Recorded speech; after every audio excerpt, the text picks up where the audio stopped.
Okay. Welcome to part 2. I have about 30 minutes left. Oh. So, I don't remember exactly where I was. About an hour or so has passed. I had to handle some business.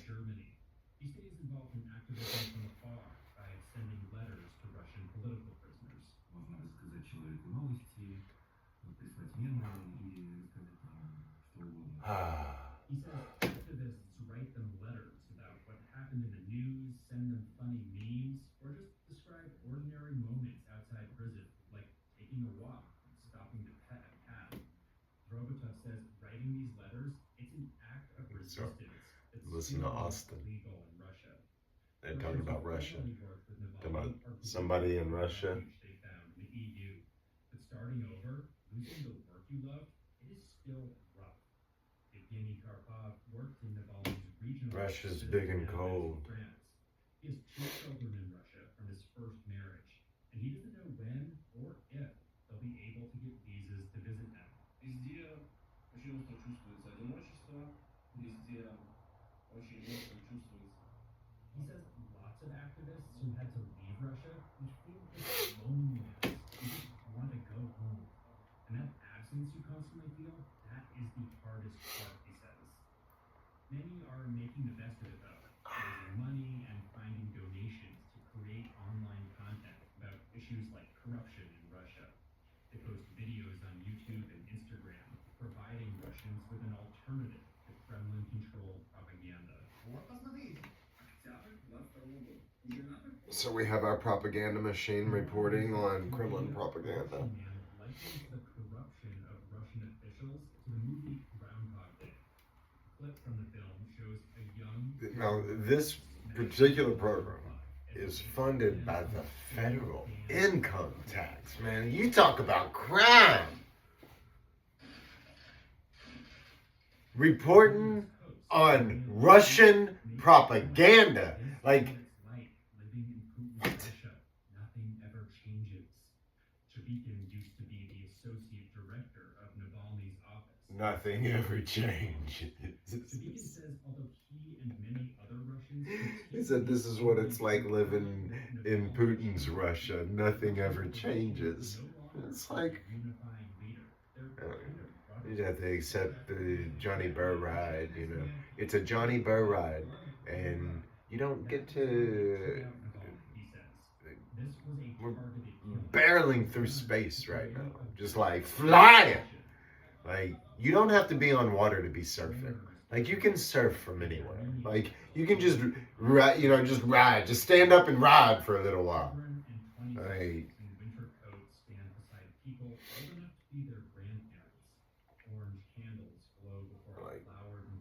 pay attention.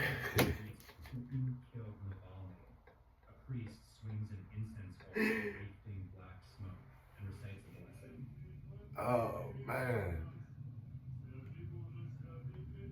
Yeah, the wind. Colleagues of Yulia Demolyanova, the former Navalny volunteer awaiting extradition in a Kazakh prison, sent me a video of this event. Her legal team has vowed to appeal her case. A Russian man who helped Ukrainian refugees with Demolyanova says he is in shock that this happened to an activist outside Russia. In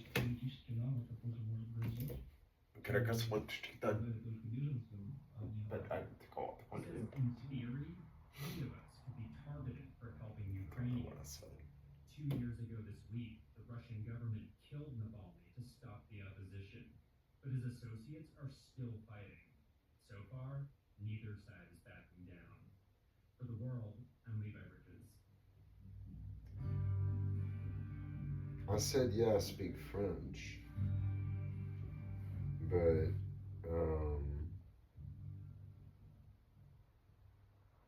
A short note about I call it Sista, should not make headlines, but this is different. A research camera which is like Inuit. So what you say? Well, the camera was 1,600 feet down off the South Shetland Island near the Antarctic Peninsula, and that is a. Well, so what I was thinking when I was thinking about Russia is like Korea. Like, and the stuff that I write on Facebook is very Korean-ish, like a peninsular. Frame the camera took in one Um, specific location, so there could be lots of other sharks down there. They'd have lots to eat, treated to a virtual smorgasbord.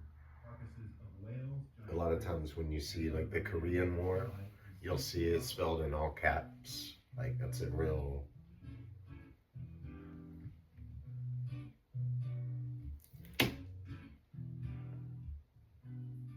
You're with the world. I would say like in our entire hemisphere, I'd call San Antonio like the crossroads, or Texas at least, Austin. You know, for this continent. Um, and then so it's small enough to where we don't really have to play a peninsula like.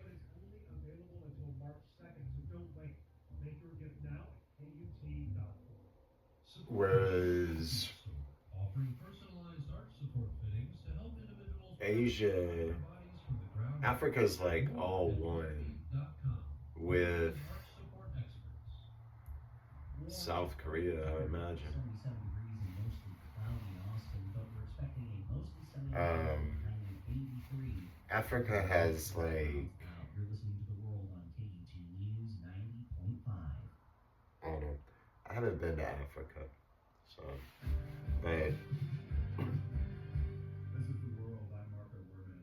For the first time in 15 years, the electoral prospect of Hungary's Prime Minister Viktor Orban hang in the balance. The right-wing populist leader is a longtime ally of President Trump. Now, less than 2 months ahead of national elections, Orban is facing a real threat from a center-right opposition candidate. all you have to do is turn it off to not have it, you know, the state. It's like if you want the government, all you have to do is listen to it. What I enjoy about this is why I like politics, because it's the field of ethics. It's the field of philosophy applied to our society in a discourse way, a way to have a conversation. And it's like, well, we can do that with movies, and it's like, yeah, you can, but then it just gets into like great art, and like that gets boring. Like it gets like without just like a discourse, like a conversation. Let's have an argument. Like I wanna just have a logical conversation about something. Like I want to prove you something. Like I'm gonna prove something. I'm gonna score. I'm gonna score on you. I'm gonna score on you. You know, like that's what I want to do. So politics is kind of like the place to do that. And I don't know. It's a place to.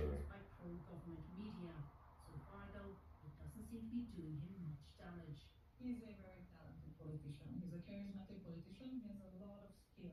He knows I think what we to just say, have to what wait. say, and what not to say. I think it's a Johnny ride, and Mayor has cut through, she says, where so many opposition candidates have failed, because he knows how to play Orban at his own game. Mayor was once a member of the Fidesz party.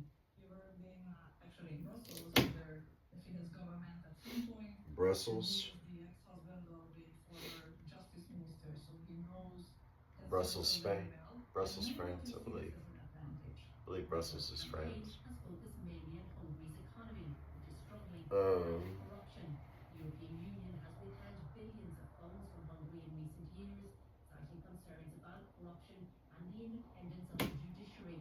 Hungary is also ranked among the most corrupt countries in the EU by Transparency International. I couldn't care less what Transparency International says. Andras Laszlo is an MEP and a member of Orban's Fidesz party. Their methodology is totally fake, it's totally biased, and they have been campaigning against us for many, many years.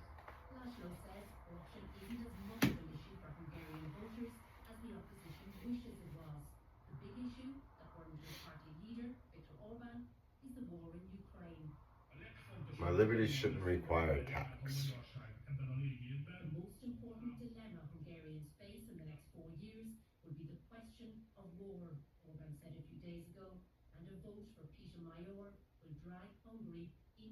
before, he said. Mayor has dismissed those claims and says he agrees with Orban that Hungary shouldn't send military aid to Ukraine or fast-track the country's EU membership. Still, Fidesz MEP András So, Sándor says I think we should do voting are most worried about. Because we're in with the Ukraine. fingerprint. Ukraine war is the number one. Is how we should do votes.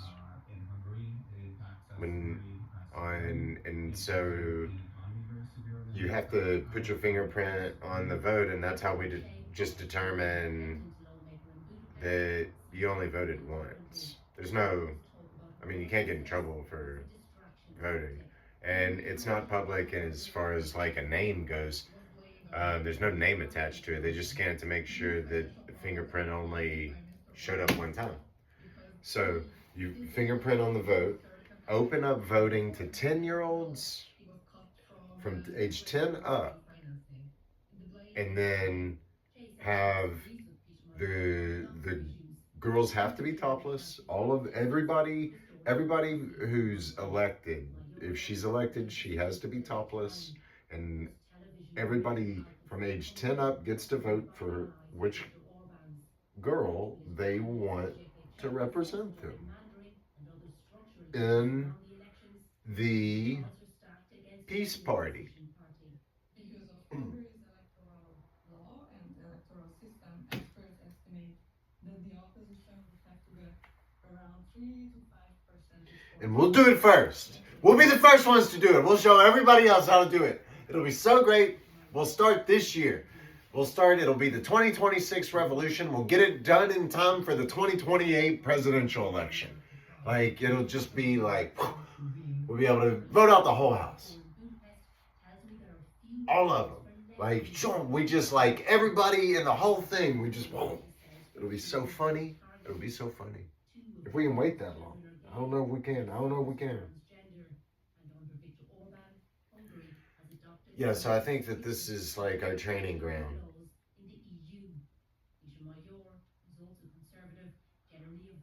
It's like we live in the sun's balls. And this is his favorite one. Significant portion of young people have reached the point where they no longer will say their future in this country. So yes, my casual son is thinking about moving here. Still, she says, all of her children are planning on April 12th. And even if we're not happy with the result, she says, at least I don't even want to say it again.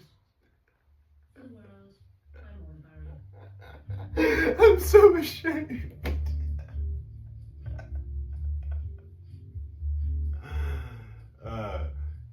But it's true, this is the son's favorite. It's his hemp ball. It's the son's. We live on the son's hemp. It's a soccer ball. It's the size of a soccer ball. It's the son's soccer ball, and it's made of hemp. And so we have to live here until we hydrogenate ourselves enough. We have to live here until we hydrogenate ourselves enough to turn into light.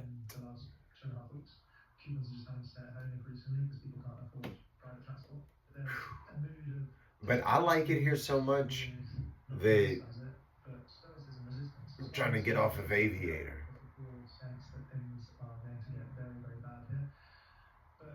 And this 55 is, it's certainly, it's good. It's a good electrician. I've got all kinds of electricity working my way. Speaking to reporters yesterday on Air Force One, President Trump had this to say about the U.S. standoff with Cuba. U.S. standoff with Cuba. Of course Rubio's talking to Cuba. No joke! No shit! Say something we don't know!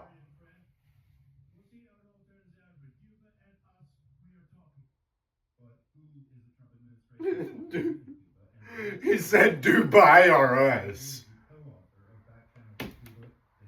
Dubai? I'd go to Singapore first. I'm just saying. If I could choose between one or the other, but they both seem great. I mean, they look beautiful, like pictures. Panama City. I mean, to me, the hidden gem on this continent that I haven't been to. I've been to some great cities, but I have not been to Panama City. And when I look at it on the map, I am just like, man, I bet it is just the funnest place. And then,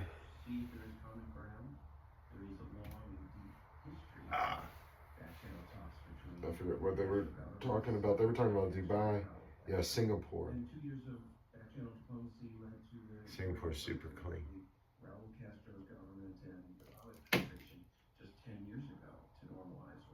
15 minutes, coming up on 16 minutes. What do you make of its certainty, though, from Washington and the very soft pedal from Moderna? Back-channel diplomacy is just that, back-channel diplomacy.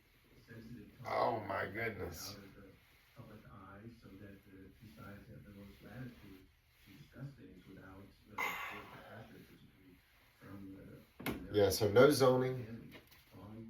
No zoning is important. What has been suggested, though, is that That's how Houston is.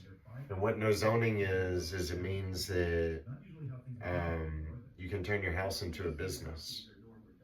And so whatever kind of business you want to turn your house into, you can turn your house into in Houston. And so that's an appropriate law for a city, a safe, happy, healthy city. No zoning, no historic district kind of stuff, where there's a like people who are able to wield like a minority control over a piece of property in town, like with the force of taxation, and then pour taxes into those properties and say that these are, like design, like those properties have these properties that it's just, it's not good. It's not good. It's not, I've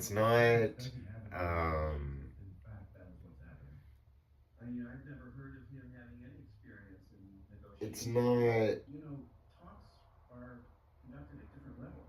preservation. Messages back and forth.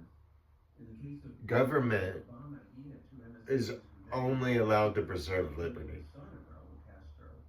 That's it. It can't preserve heritage. Government can't preserve heritage because religion has to preserve heritage. Heritage comes from Hebrew. Heritage, I mean, like, culture comes from cult, religion. Like, so. Pressure that the United States is putting on Cuba economically is having a very rapid deleterious impact, not only on the economy, but the Cuban people themselves. Cuba. And Cuba. Yeah, Cuba's. I'd love to go. I think it might be this bad everywhere. I mean, like, I think it might be difficult to get grass, but I could be like wrong. Like, they might just be China. You might just be able to just blaze and blaze and blaze in a bunch of parts of the world. It's illegal in a bunch of places, so I mean, like. Dozens of other Cuban officials and military personnel were actually injured from gunfire and explosions in that attack. It suffered the loss of its significant patron, Venezuela, both in Latin America and the world, and it suffered the loss of oil, which it needs to keep the lights on, to keep the cars running, to keep the water flowing from electric water pumps, to keep the hospitals operating. I'm speaking with Peter Kornbluh at the National Keep the hospitals operating. Possible back-channel negotiation between Hospitals are empty. And the fact that U.S. troops killed those. Hospitals is where people go to die. When they captured Venezuelan President Nicolas Maduro, those Cubans were supposed to be guarding Maduro. How do you think Havana read that? Well, obviously the mission to safeguard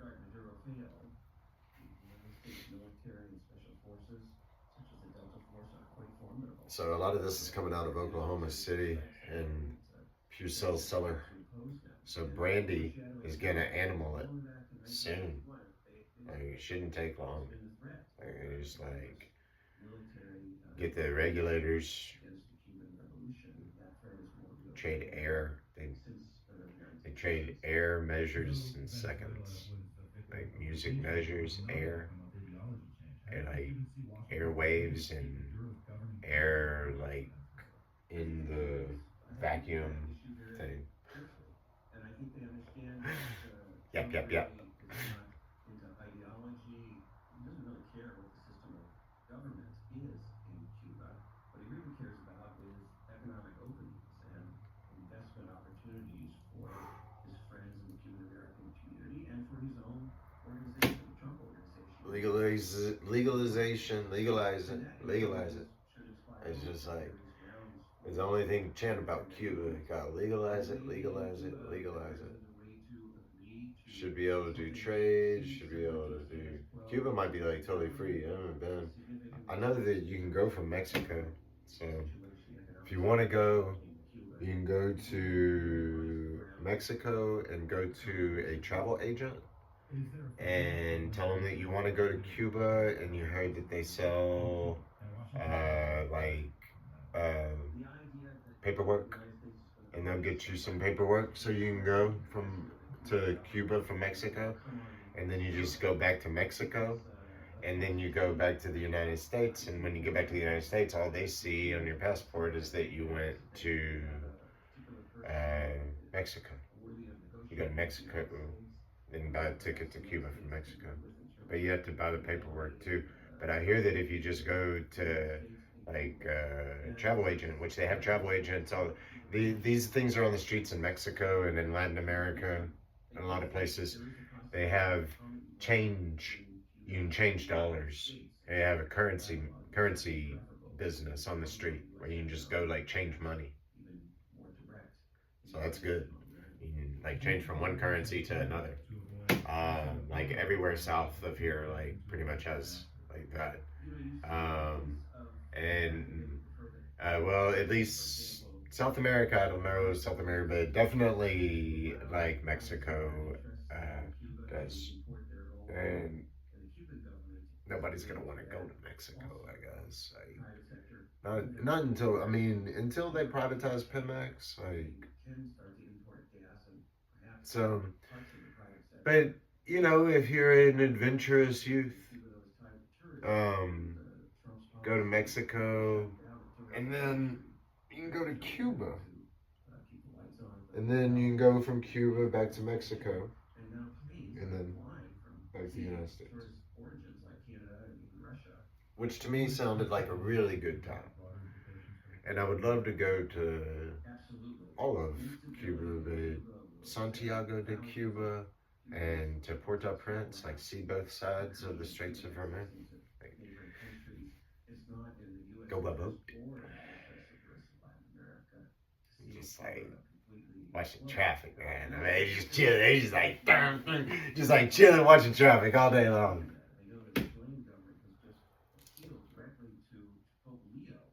Some type of Vatican intervention to help with the humanitarian crisis in Cuba, and I suspect other Latin American countries, including Mexico, will attempt to do the same.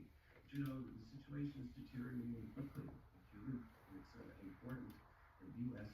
government change this policy of pressure and adopt simply a more straightforward negotiating stance. Let's negotiate normal relations in which foreign investment is open, the economy is not overly controlled by the Communist Party and the Cuban military, and let's see the Cuban economy more open to development and modernization, which would be in the interest of the Cuban people as well as our interests.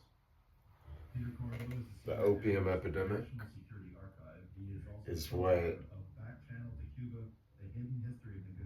all the fascism is.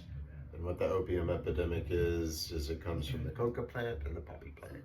It's those two folded and wed together through time over and over and over again. And it's part of the universe expanding and unfolding. So It's how the energy, it's how we experience the energy. So I got to get to some salt water. Support customized and resource recovery. Food I missed it scraps, last summer. I'm not eliminate missing it and this reused summer. pizza boxes can go into green composting Going to piles. Seagram when I Foil, go. styrofoam, plastic, It's the glass, closest and salt water I can get recyclable to, and I haven't been More there. at I've not been to austin.texas.gov Seagram since I was like composting. Support comes from Texas Early Music Project, presenting Troubadours of France and Iberia, a performance of 11th to 13th century chants and 7 years melodies on old. Saturday and Sunday, February 28th and March 1st at Redeemer Presbyterian Church. Info at They early-music.org. closed down the beach road. Health Austin Return to Golf Beach Program road washed out. offers recovering from surgery, injury, or managing Now it's a state park. conditions. Appointments available. More at uthealthaustin.org or 1-833-UT-CARES. World, I'm Marco Werman. The fashion industry has more than a At least you can swim there.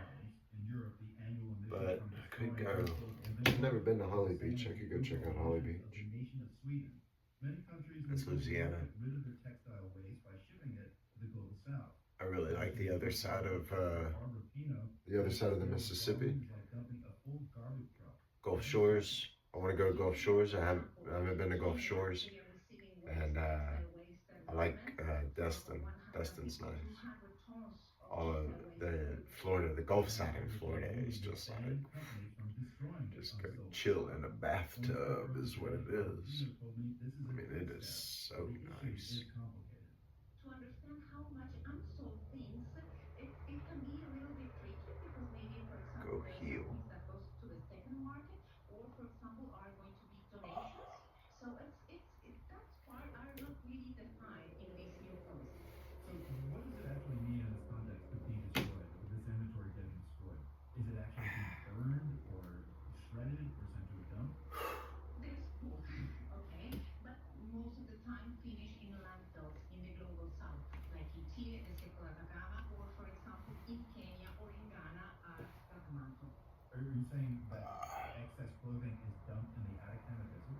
Oh yeah. In these huge dams, we can say it's almost one third that have the label, so it's unsold, also with the prices.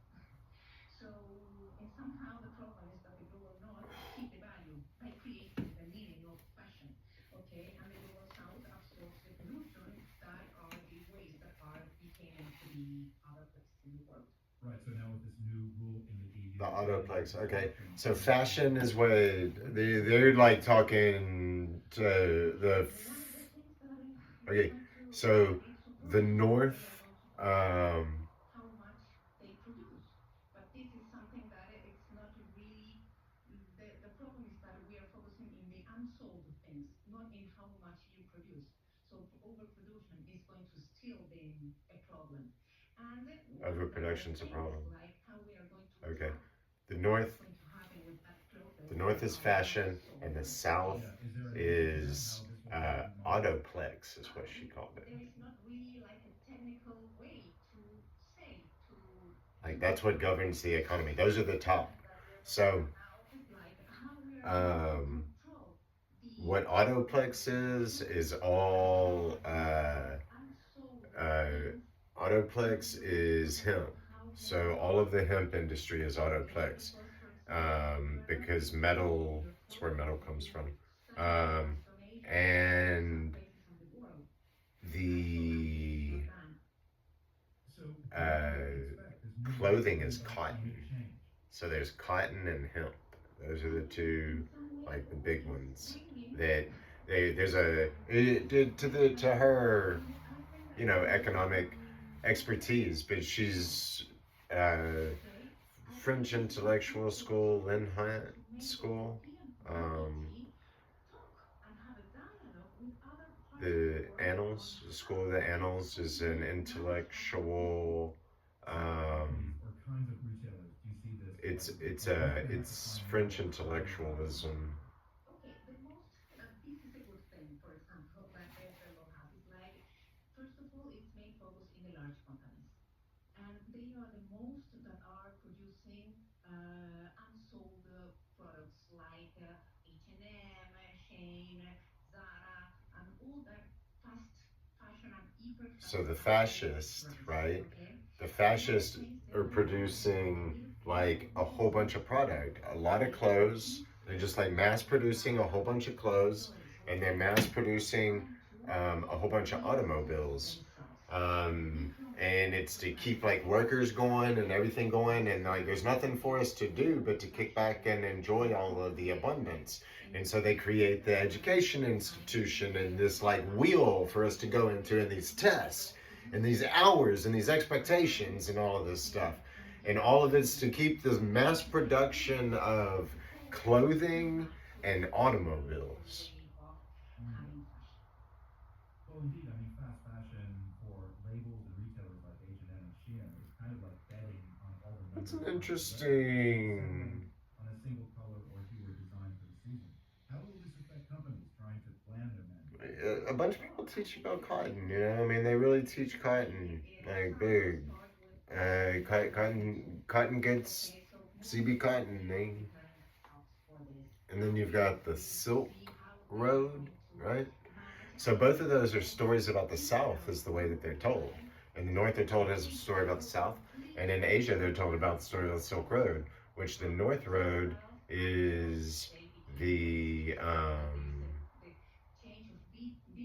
Darjeeling, um, and that's the Trans-Siberian. So you have Trans-Siberia in the north.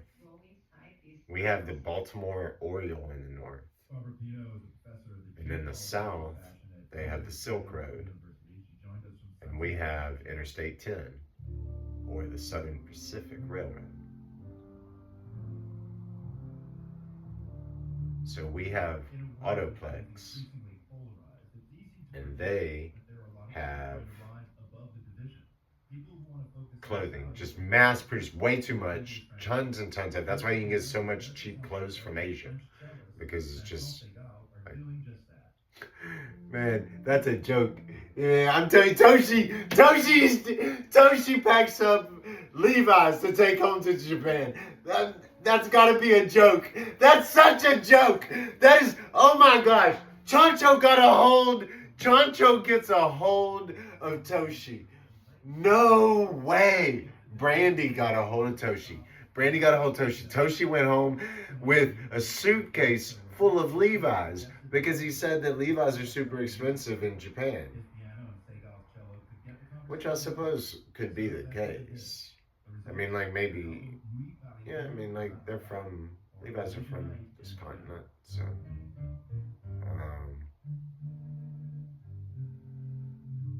But still, they're making, Levi's aren't imports. So never mind. It's not that funny. The joke that I was making was that there's all of this abundance of clothes, and Toshi goes back to Japan from America with a suitcase full of clothes. But people bring clothes home all the time.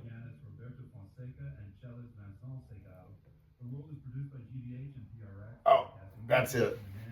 Enough time. So, gotta do a headstand and then a pike stretch. Ah.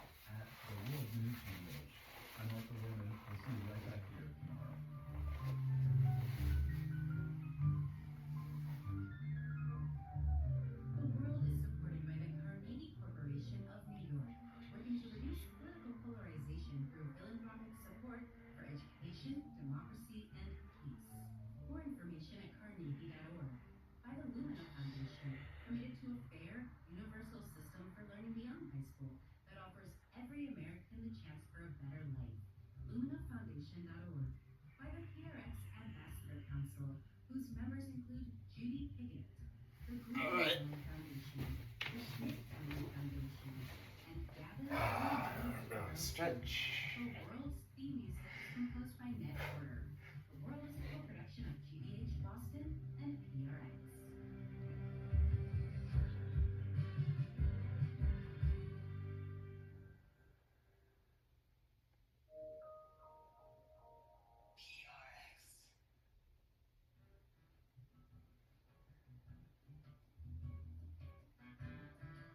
is the world on KUT News 90.5. Thanks for listening to listener-powered public radio on this Wednesday afternoon. I already feel the weekend coming on strong. 77 degrees. That's 100. All right. Merci à Yahweh Jean. Bonjour. Hasta luego.